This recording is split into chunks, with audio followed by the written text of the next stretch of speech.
They can lie with a smile. But betrayal always begins in the eyes. We live in a world of masks. Every day, you interact with people who smile at you, shake your hand, and secretly plot to use you for their own gain. Today, you will learn the dark psychology of reading people. We will not just scratch the surface. We will dissect the human mind, using the ancient weapons of Stoicism, combined with modern behavioral science. By the end of this video, you will see the invisible strings people try to attach to you, and you will learn how to cut them. Why do people manipulate? The Stoic philosopher Epictetus taught that people are not disturbed by things, but by the views they take of them. Manipulators operate from a place of deep, profound weakness and fear. They possess a fractured ego because they cannot control the reality of the world. They desperately try to control your perception of reality. They want to play God in a universe where they are powerless.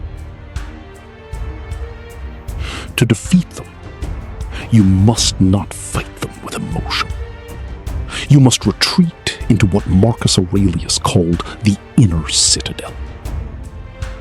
You must become the silent, analytical observer. You strip them of their power not by shouting, but by seeing right through them. Tactic number 1. The asymmetry and the predator stare. Human biology is programmed to leak the truth.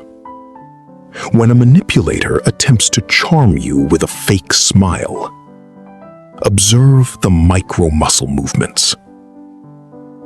A genuine smile, a Duchenne smile, involves the orbicularis oculi muscle.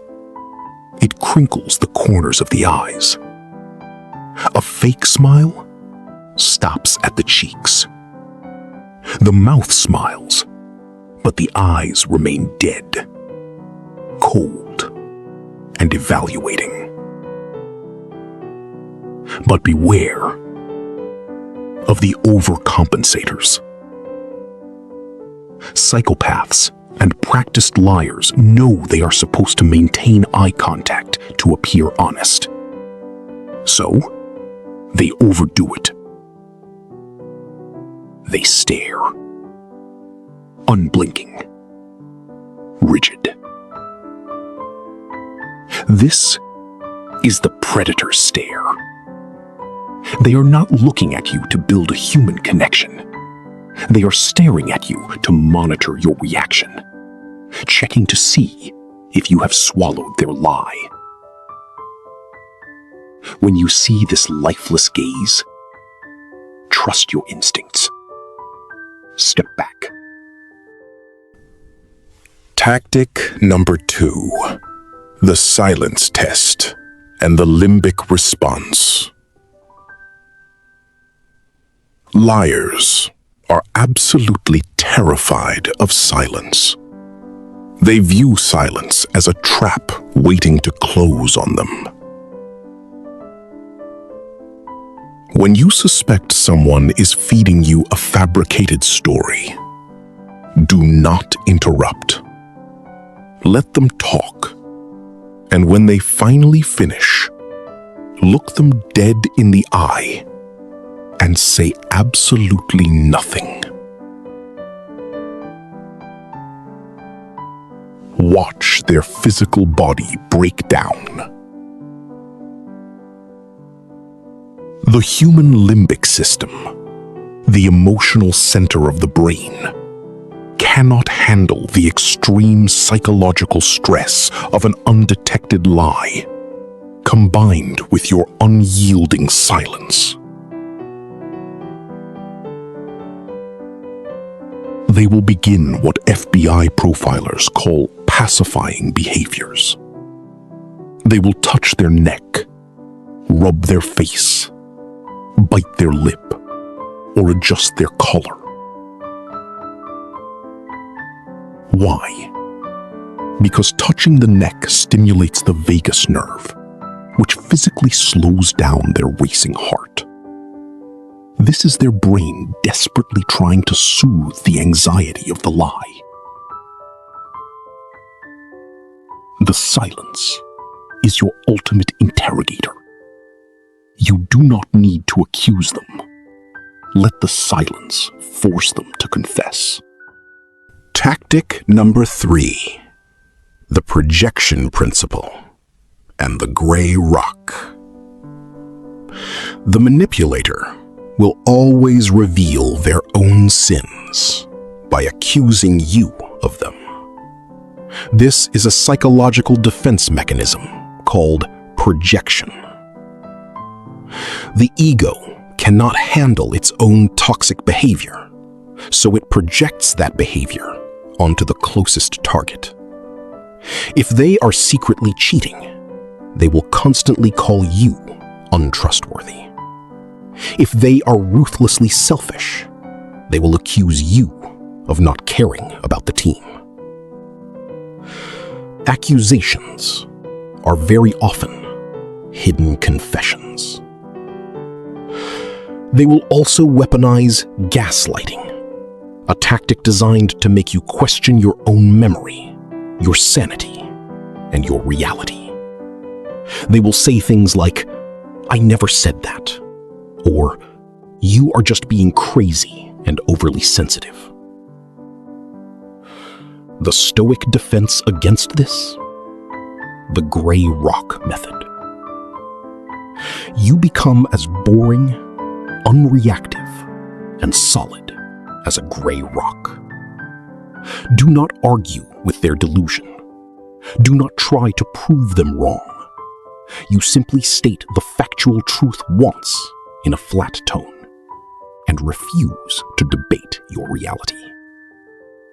Deprive them of the emotional reaction they crave. Tactic number 4, establishing the baseline and observing the leak.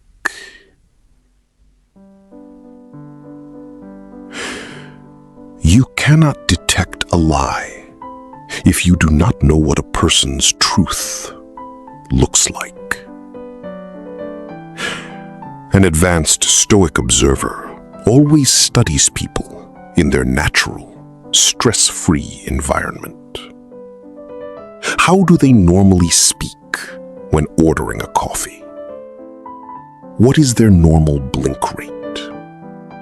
Where do their eyes naturally drift when they are recalling a happy, truthful memory? This is their psychological baseline. Deception requires massive cognitive effort.